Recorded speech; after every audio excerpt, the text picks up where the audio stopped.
In 2013, I found a message in a bottle while walking on the northwest coast.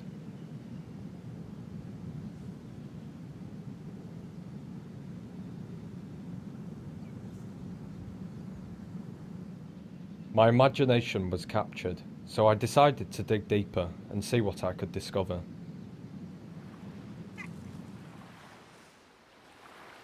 It seemed many others had found almost identical messages, all pointing to aviation disasters and international conspiracy.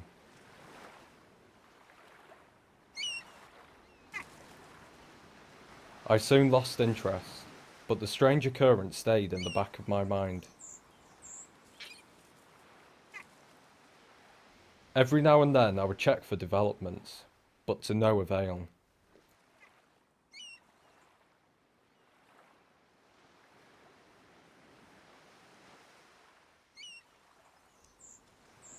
I wrote down where the bottles have been found and discovered the Irish Sea flows in a circular motion, explaining the high concentration of bottles on its shores. Suddenly, in 2014, a bottle was found with the name and address of the sender. It was William Gray from Heysham, the one who had been dubbed the Radioactive Man, something he liked to sign himself as, and also because Heysham is home to a large nuclear power plant.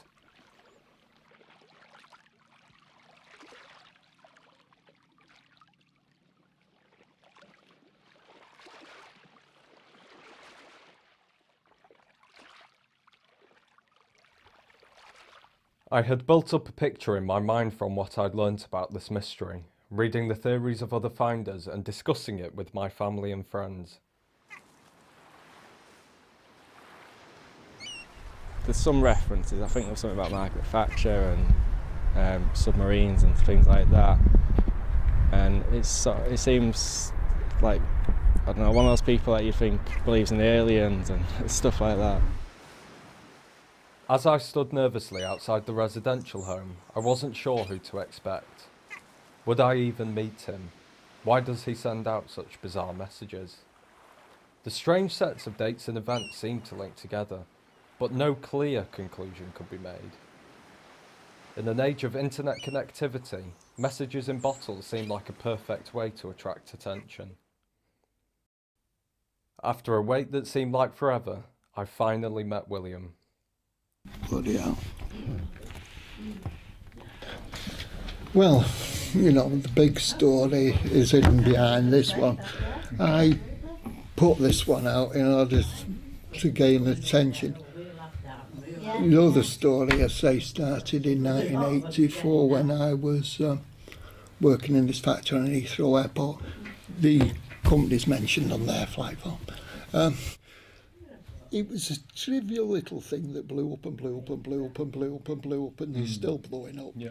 What had happened, one of them was the shop steward had called the man a black bastard and threatened to take him out and give him a good punching.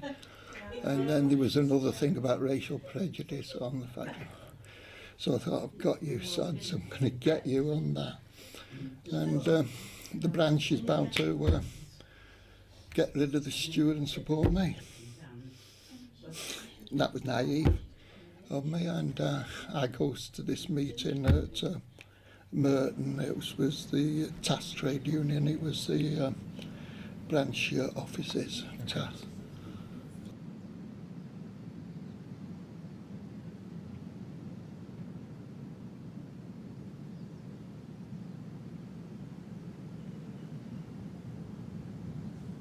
It had already been fixed. I was going to get my backside kicked because they'd only got the other side of the argument.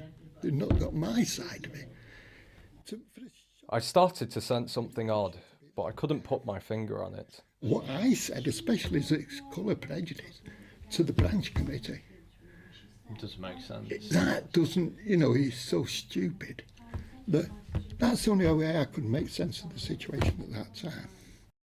I was led into it and I was sat in the centre of the table. And then a voice shouts out from behind me, one of the stewards shouts out, "Hey, there's some coffee here, anybody who would like a drink?" Sugar. And I just glanced and I said, "Yeah." He seemed focused on talking about the coffee. It seemed important, But he suddenly jumped to what happened at the end of the meeting. Then everybody had gone. Just the big bloke was there. And he says, there is no colour prejudice, stated as a fact. And he's waving his arms and his fists around. And he's shouting at me, I am the union. And I don't give a damn for anybody. I am the union.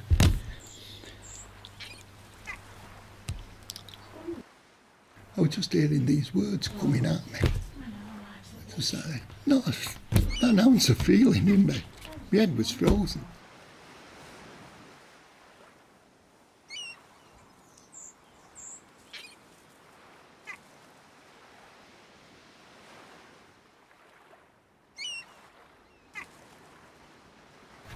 Anyway, they nobbled me.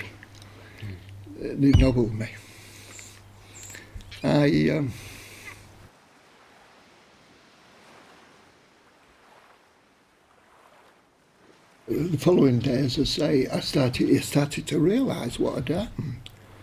Realised, bloody hell, that coffee. I got one idea and nothing else could enter my head.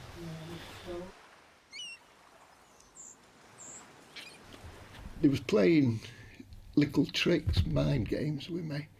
They expect, whether they expect a person as soon as he's called before the branch, he may be brave outside the door, but as soon as he gets in front of the branch, they collapse, and are full of apology. That's the only thing I could think of. Well, if they think they're going to do that with me, they're bloody well not. The pressures he felt at work seemed to be around the time Bill's mental health deteriorated, believing MI5 to have infiltrated the union to test drugs. I was in such a dark, I can't say how dark it was, this place where I was at. Paranoia. I knew they was up to something, these swines was up to something.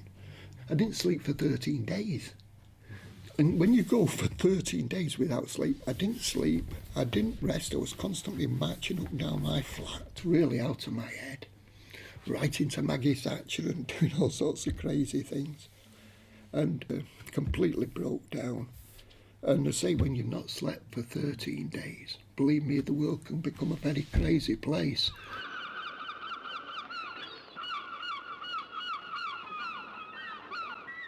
Got myself into St Bernard's Hospital in Ealing, and that was a mistake. Listening to the doctors caused me more problems than I said in first place. They was worse than useless, believe me. Well, I don't know whether you do believe me. After leaving hospital, Bill was still unstable, believing MI5 had him under surveillance.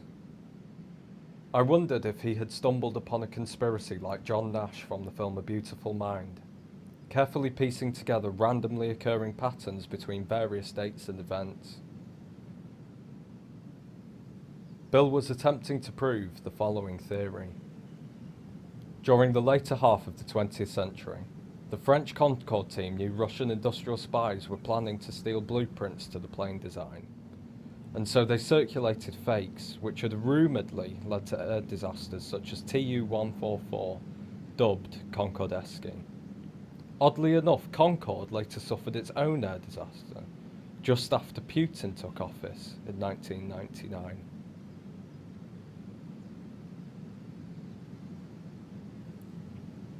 The conspiracy is deep and complicated, and rooted solely in Bill's mind.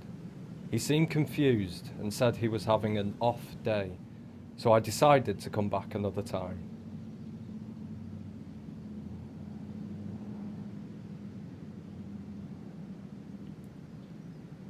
I wanted to understand why he put these conspiracies into bottles.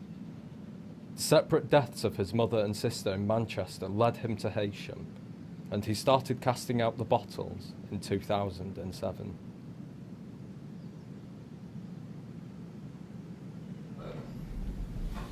I had to do something to break out, but I wasn't going to simply give up and let it go.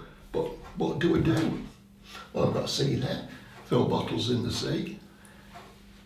Once they've gone out to sea, there's no way anybody can get them back. Who knows where or when they're going to turn up. The more bottles I got out there, the happier I felt. I noticed Bill was much more lucid and was in a markedly better mood. It seemed as though the bottles were a way to attract people to a conspiracy which he believes he can expose. By its own nature, it had worked, and Bill sees this film as a chance to gain recompense by selling his story to the media. The notes incline you to question what they mean and where they came from, but I didn't believe there was any great story behind them.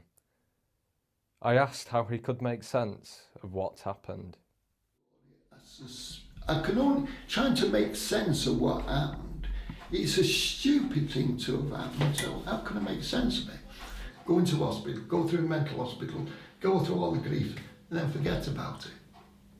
No, I wasn't going to forget about it. I was going to come back, and I was going to come back, and I was going to come back. And this is what I'm doing now with these bottles. Bill truly believes in his story and had indicated at being bipolar. I wanted to know if he had any regrets. It hurts to think that I wasn't right when I was there for my mother and sister dying, because I was out, my head wasn't in the right place. That is something that can never be taken back. It's cost me a lot of grief, it's cost me a lot of money, it's cost me a lot of pain. You know, scientists are telling us that we all tell a dozen lies each every day. Presumably we all hear a dozen lies every day. But I don't hear myself telling a dozen lies. And I don't hear other people telling me lies. Which means by now my head must be stuffed full of all sorts of misinformation.